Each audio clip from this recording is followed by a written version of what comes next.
ኢትዮጵያ ወደ ሰባተኛው ሀገራዊ ምርጫ እያመራች ነው። ኢቢኤስ ቴሌቪዥን ምርጫ 2018 የኛ ድምጽ በሚል አዲስ ልዩ ዝግጅት እስከ ምርጫው ማጠናቀቂያ ድረስ አብሯችሁ ይዘልቃል።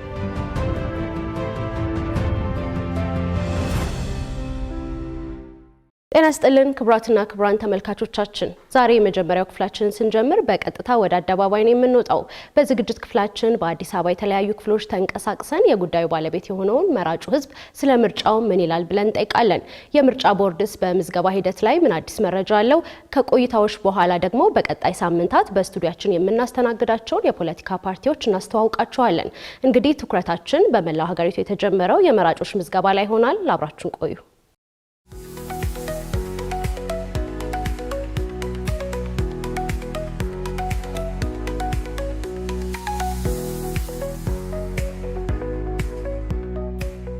ማለት የራሳችን ወደፊት አሁን ፊውቸሪቲውን ስለሆነ መምረጥ ስንችል ነው የሁላችንም ኃላፊነት አለ ነው። ነገ አሁን ዛሬን ሳልመርጥ ነገ እንደዚህ ሆንኩኝ ማለት ስለማልችል ሜቢ ዛሬ ላይ መብትና ግዴታዬን ተጠቅሜ ያስተዳድረኛል የተሻለ ነገር አገኝበታለሁ ብዬ የማስበውን ፓርቲን እመርጣለሁ ማለት ነው። ትክክለኛ ምርጫ ይሆናል ብዬ ነው የማስበው። ምክንያቱም ህዝቡ የተሰጠው ይሄ እድል ነው። ተወካዮችን የሚመርጠው በ5 አመት ስለሆነ እያንዳንዱ መራጭ ማን ይበጀኛል ማን እንትን ይለኛል ብሎ ያው ተወያይቶ የሚመርጥበትና ተወካዮችን የሚመርጥበት ወቅት ስለሆነ ያው ሁላችንም ሬዲ ነን ማለት ነው። ዝግጁ ነን። ወስጃለሁ፣ ቤተሰብም ወስደዋል። እንግዲህ የምመርጠውም ደግሞ ይሰራልኛልም ሰርቶልኛልም ምንም ነው የምመርጠው እንጂ ሰው ባለኝ አይደለም፣ ምረጠኝ ባለኝ አይደለም። እኔ ይሰራል ያለውን እመርጣለሁ። ለመምረጥም ደግሞ ዝግጁ ነኝ። ምክንያቱም የትኛውም ሰው የተሻለ ነገር ይጠብቃል። ምንድነው የተሻለ ነገር ስትጠብቂ ደግሞ መርጠሽ ነው። ምርጫ በጣም አሪፍ ነው ብዬ ማስበው ነው። ሰው ከመባላት ወይ ደግሞ በጉልበት ከማሰብ በጦርነት ከማሰብ በመሳሪያ ከማሰብ የሚፈልገውን መሪ የሚፈልገውን ፓርቲ በምርጫ አስበው ለማድረግ መሞከር it is really great privilege። ምርጫ ካሮስች ያለው የዘንድሮ ምርጫ በተለየ ሁኔታ እንጠብቃለን። በዚህ ምርጫ ትልቅ ለውጥ ይኖራል የሚል ነገር አለ። ሀገራችን ኢትዮጵያ ከብዙ ጫና ኤክስተርናል የሆነ ከብዙ ጫናዎች እየወጣችበት ባለችበት መንግስት ጠንካራ አገረ መንግስት መመሰረት ጠንካራ መንግስት አገር ላይ ማኖር ደግሞ የሀገራችን የህዝባችን ትልቁ ኃላፊነት ነው። ምርጫ አስፈላጊ ነገር ነው። እመርጣለሁ። ለሀገር የሚበጀውን ነገር እንዲደረግ ትልቅ ምኞት አለኝ። ያለውን የሰላም ሁኔታ የሚያረጋጋ እና የህዝቡን በአብዛኛው የህዝቡን ጥያቄ የሚመልስ ፓርቲ እመርጣለሁ ብዬ አስባለሁ።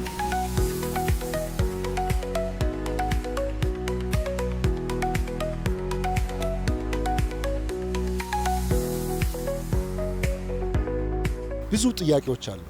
ከመልካም አስተዳደር ችግሮች ጋር ተያይዞ ከኑሮ ውድነት ጋር ተያይዞ ነገ ደግሞ ከውጭ ጋር ያለው ሂደቶች ጋር ያለው እንዴት መስራት ይገባናል የሚለው ነገሮች ብዙ ነገር አለ። ይሄንን ደግሞ ሊመልስ እያንዳንዱ ፓርቲ ወደ ህዝቡ መድረስ አለበት። እዚህ አዲስ አበባ ቁጭ ብሎ አይደለም መናገር አለበት። ታች ወርዶ ገጠሩ ላይ ያለው ላይ እንዴት ነው እየተሰራ ያለው ነገር የተሻለ ሀሳብ ደግሞ ሊያቀርብ ይገባል። አብዛኛው ህዝቡ እንትን እያለው የመኖሪያ ቤት ችግር በጣም እሱ ላይ ችግር አለ። እንደገና አሁን ደግሞ ምንም ውልፍት አላስደረግም ያለው የኑሮ ውድነት በኑሮ ውድነት ላይ መንግስትም ሆነ እንትኖች ተቃዋሚ እንትኖች ምን ህብረተሰቡ ምንድነው የተለወጠው ምንድነው ከእንትን ያለው ነገር በኑሮ ላይ ለውጥ ያመጣው የሚለው ነገር ላይ ትኩረት አድርገው የህብረተሰቡን ጥያቄ ሊመልስ የሚችል እንትን አቀርበው ህዝቡ እንግዲህ ማን ይሰራል ምን የሚለው ለህዝቡ ተተነው በዛ ላይ ቢሰሩ የተሻለ ይሆናል።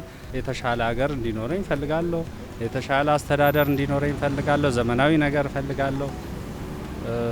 ያንን ሊያሳካልኝ ይችላል ምለውን እመርጣለሁ። ብዙ ነገሮች ጥያቄ ቢኖሩብንም ብዙ ነገሮች ሀሳብ ቢኖሩብንም ቅድሚያ ሰላም ላይ ቢሰራ በጣም የተሻለ ነው ብዬ አምናለሁ። እኔ ሰላም ላይ ነው ብዬ ነው የማስበው እና የኑሮ ውድነት ያው እንዲስተካከል እንደ ድሮ ተሻለች ኢትዮጵያን ግጭቶች ምኖች እንትን ብለው ሰላማዊ የሆነ ኑሮ የምንኖርበትን ሁኔታ ቢመቻች የተሻለ ነው የምለው። በኑሮ ደረጃ እንዴት ነው ያለው?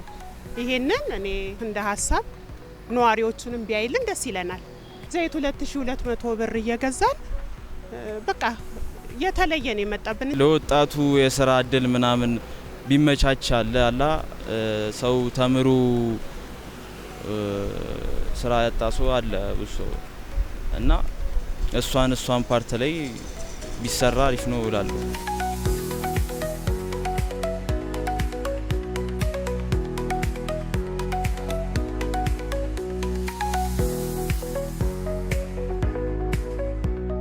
ከምርጫ በኋላ ምን ጠብቀው የተሻለ ነገር ማለት ነው ይሰራል ብዬ ማለት እንደሚሆን አምናለሁ እና ጥሩ ነገር ይሰራል ብዬ ተስፋ አደርጋለሁ። የተሻለ ኑሮ፣ የተሻለ ሰላም፣ የተሻለ ነገር ለሁሉም ለኢትዮጵያ ሕዝብም ለሁላችን ለልጆቻችን ብሩህ የተሻለች በሰላማዊ በዲሞክራሲያዊ አገራዊ ኢኮኖሚ የገነበችና የተሻለች እየናፈቅን ያለነው የወደብ በር ማግኘት አለብን። ይሄ ዳግም የሚጠብቀው ነው። እያንዳንዱ ፓርቲ በሀገራዊ ጉዳይ ላይ አንድ መሆን አለብን። የራሳችሁም ሀሳብ ቢኖርም ከዛ ውጭ ግን ሁሉም ፓርቲ ሰላማዊ በሆነ አቅጣጫ ተያይዘን ሰላማዊ በሆነ መንገድ ምርጫን ትክክለኛና ህዝብ የመረጠው መንግስት ይቀመጣል የሚል ትልቅ እምነት አለን። ጥሩ የተረጋጋ ኢኮኖሚያችን የተረጋጋ ሰላም ያላት ሀገር ትሆናለች ብዬ እጠብቃለሁ። ያው ወጣት እንደመሆናችን አብዛኛው ወጣቶች ላይ ተኮረ ስራዎች ይሰራሉ ብለን ተስፋ እናደርጋለን። ለምሳሌ እንደ የስራ እድል ፈጠራዎች፣ የተለያዩ የመንግስት አገልግሎት ጥራቶች ይጨመራሉ ብለን እናስባለን። አዲስ አበባ ላይ አሁን ሁሉ ነገር የተሟላ ሊሆን ይችላል። ያው ከከተማ ውጪ ሲሆን ደግሞ የመሰረተ ልማት ችግሮች ይኖራሉ። እነሱ ይስተካከላሉ ብለን ተስፋ እናደርጋለን። ያው ገዢውም ከሆነ ባለበት ይቀጥላል፣ ሌላም ከሆነ በሰላም የስልጣን ሽግግር ይኖራል ብለን ተስፋ እናደርጋለን። ከዛ በተጨማሪ ሁሉም የተመረጠውም ለሀገር ልማትና አንድነት ይሰራል ብለን ተስፋ እናደርጋለን። እንደ ሀገር እኔ ያው ኢትዮጵያ ያሳደገችኝ እትብት የተቀበረባት ሀገር ነችና ያው እድገትን ነው መመኘላት። ለድሃም ይሆን ኑሮ ተስተካክሎ ተመስገን ብለን የምንኖር ያድርገን ነው ምን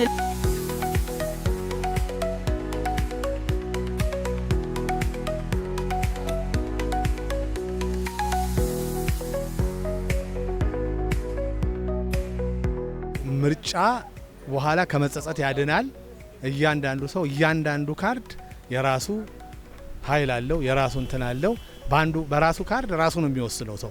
ስለዚህ እያንዳንዱ ሰው ካርዱን ወስዶ ይበጀኛል፣ ለዚች ሀገር የበለጠ ይሰራል፣ የህብረተሰቡን ኑሮ ይለውጣል፣ ኢትዮጵያን በዓለም አቀፍ እንትን ላይ እንትኗን ያስቀጥላል የሚል የሚወስን ስለሆነ እያንዳንዱ ሰው እንትኑን መውሰድ አለበት። ለነገ የተሻለ ነገር ያደርጋል ወይም ይሰራል ብለን የምናስበውን በመምረጥ ብንተባበርና ብንዘጋጅ ይላለሁ። ቁጭት ያለበት ሰው ወይ ደግሞ የኔ ድምጽ ቫልዩ አለው ብሎ የሚያስብ ሰው ካለ አይ ዊል ሪሊ ሪኮመንድ ስፔሻሊ ያንጎችም ሆኑ ስራ ላይ ያሉ ሰዎች የተለያዩ ሰዎች በድምጻቸው መሪዎቻቸውን ፓርቲዎቻቸውን መምረጥ ይችላሉ ብዬ ስለማስብ ሆፕፉሊ ይሄንን እንደሚያደርጉ እንደሚሰሩ ተስፋ አደርጋለሁ። እያንዳንዱ ኢትዮጵያዊ ዜጋ ለዚህ ሀገር ያገበኛል በሚል እያንዳንዱ የሆነ ድምጽ መስጠት አለበት። ድምጽ ደግሞ ሊሰጠው የሚገባው ካርዱን ሲወስድ ነው። ካርድ ወስደን ድምጽ ሀገር ላይ መመስረት ካልቻለን ትላንትና በቲቪ የምናየው መንግስት አልባ የሆነው ሀገራት እጣ ፋንታ ይደርሰናል። ስለዚህ ወደንና ፈቅደን ይህን ቀጣይ ሊመራ የሚችለውን ፓርቲ መምረጥ የኛ የኢትዮጵያውያን ግዴታ ነው አለበት። እንደ ዜጋ ለህዝቡ ማስተላለፈው ሁሉም ህዝብ እንደ ሀገር ይሰማኛል ብሎ ለሀገሩ የሚሰማውን ምርጫ እንዲመርጥና ለምርጫው እንቅስቃሴ እንዲያደርግ አበረታታለሁ። የአንድ ሰው ምርጫ ዋጋ እንዳለው አውቀው ያው ሁሉም ሰው ቢወስዱ እመክራለሁ። ዲሞክራሲ ትርጉሙ ራሱ ከህዝብ ለህዝብ ወደ ህዝብ ስለሆነ ህዝቡ የሚመራውን አካል በምርጫ አማካኝነት ነው መምረጥ የሚችለው። ስለዚህ በቀጥታ የሚያስፈልገውን አካል ይመራኛል፣ ጥሩ ይጠቅመኛል የሚለውን አካል ይመርጣል ብለን ተስፋ እናደርጋለን።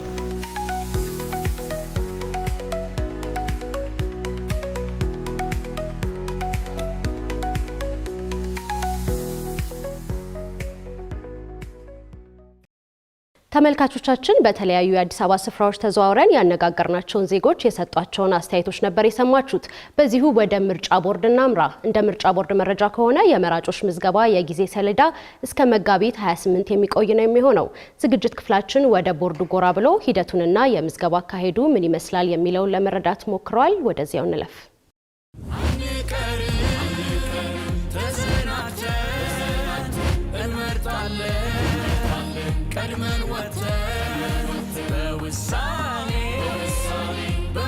በምርጫችን እንኮራለን በድምፃችን ምርጫችን ነው ዋስትናችን ተጊያ መንገድ ለነጋችን የራሳችን ውሳኔ አለን አስተውለን እንመርጣለን።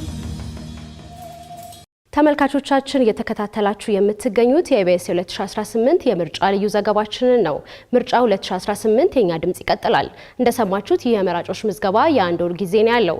የኢትዮጵያ ብሔራዊ ምርጫ ቦርድ ባዘጋጃቸው በሺዎች የሚቆጠሩ ጣቢያዎች በመገኘትና ምርጫዬ በተሰኘው መተግበሪያ ካርዶን በቀላሉ መውሰድ እንደሚችሉ እየገለጸ ነው። አሁን ደግሞ ወደ ሌሎች መረጃዎች እናምራ።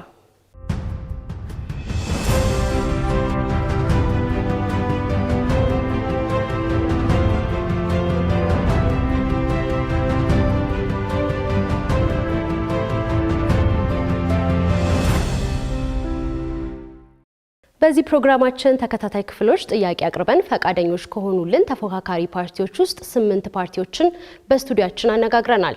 ለሁሉም ፓርቲዎች እኩል 25 ደቂቃ በመስጠት 5 ወሳኝ ጥያቄዎችን አቅርበንላቸዋል። በኑሮ ውድነት፣ ሰላም፣ ባህር በርና ህገ መንግስት ጉዳዮች የሰጧቸውን ምላሾች ቀንጨብ አድርገን ተመልክተን እንመለሳለን።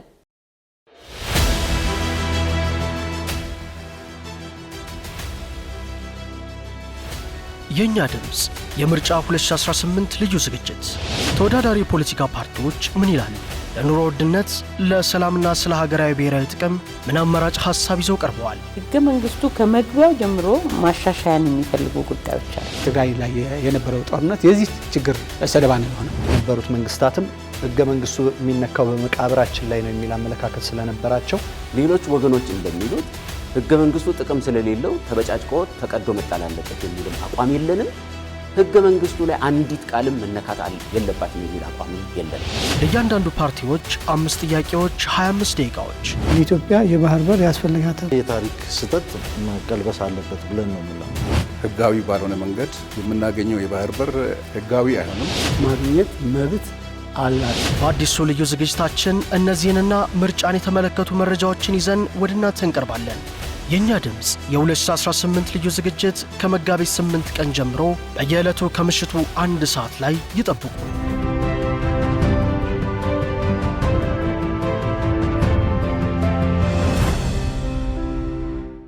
የተመለከታችሁት ያነጋገርናቸው ፓርቲዎች የሰጡትን ምላሽ ነበር። ከቀጣይ ሳምንት ሰኞ ጀምሮ ሙሉን እናቀርብላችኋለን። አሁን መራጩን ህዝብ ወደ አነጋገርንበት ጥንቅር ደግሞ እንውሰዳችሁ። መራጩ ህዝብ ይናገራል።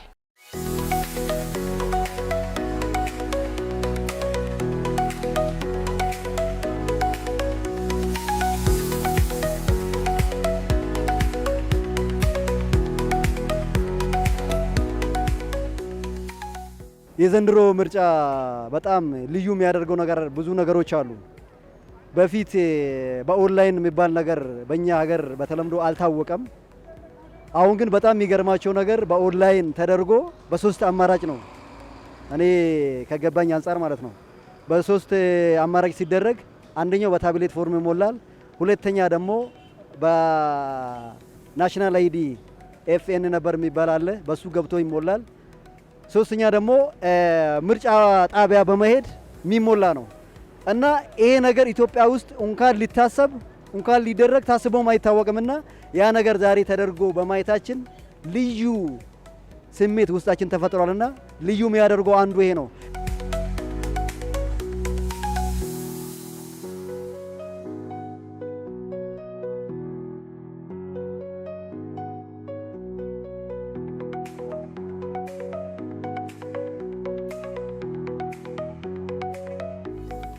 የአሁኑ ምርጫ ፍትሃዊ ሆኖ በሰላም እንዲያልቅ ዋናው ምኞቴ ነው።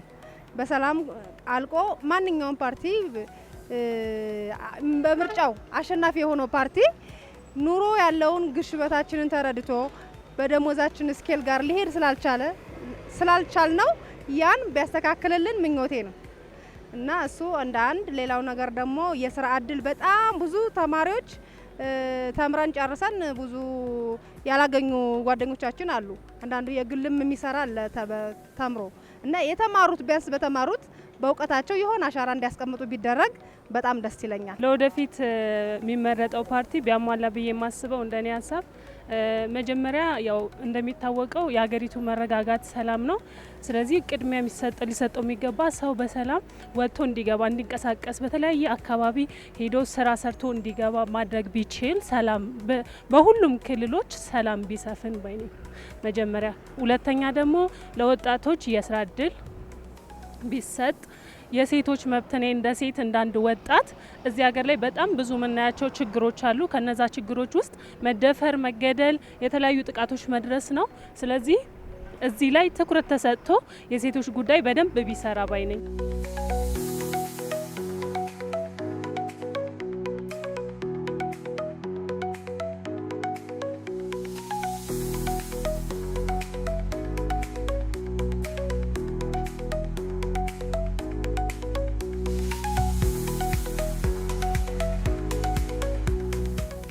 ዲሞክራሲ ላይ የሁሉም ሰው ድምጽ አስፈላጊ ነው ብዬ አምናለሁ እና ሁሉም ሰው የሚደግፈውን ሀሳብ የሚደግፈውን ፖሊሲ ያው በድምጹ እንትን ማለት መምረጥ አለበት ብዬ አስባለሁ። ማንኛውም ነዋሪ ኢትዮጵያዊ የሆነ ሁሉ በካርዱ ምክንያቱም ነገ እንዲሆነ እንዲያደርገን የሚለው ቁጭት ሳይኖር በካርዱ ድምጹ ሰጥቶ መቅጣት የሚፈልገውን መቅጣት፣ መምረጥ የሚፈልገው መምረጥ ይችላል በካርዱ። ስለዚህ ካርድ አለመውሰድ ሞኝነት ይመስለኛል እንጂ መጠቀም አለበት እድሉም ብዬ አስባለሁ። ህዝቡ በወጣው ማስታወቂያ መሰረት እየተመዘገበ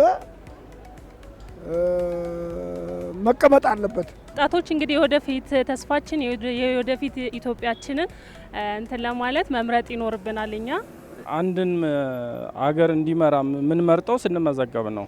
ተመዝግቦ ሁሉም እንግዲህ የራሱን በካርዱ የራሱን ውሳኔ ይወስናል። ያ ነው እንግዲህ ያለው እና ጊዜውን ጠብቆ ሁሉ መመዝገብ አለበት።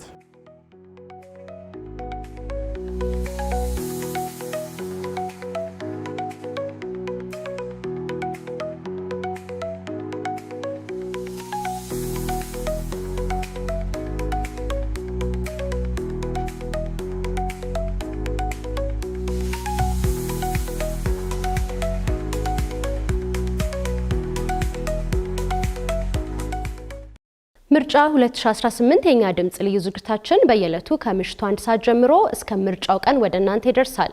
ዛሬ የመራጩን ሕዝብ አስተያየትና ሀሳብ ሰማን። እንቀጥላለን። በነገው ጥንቅራችን እንዲሁ መራጩ ከተወዳዳሪ ፓርቲዎችና እጩዎች የሚጠብቀውን ይነግረናል።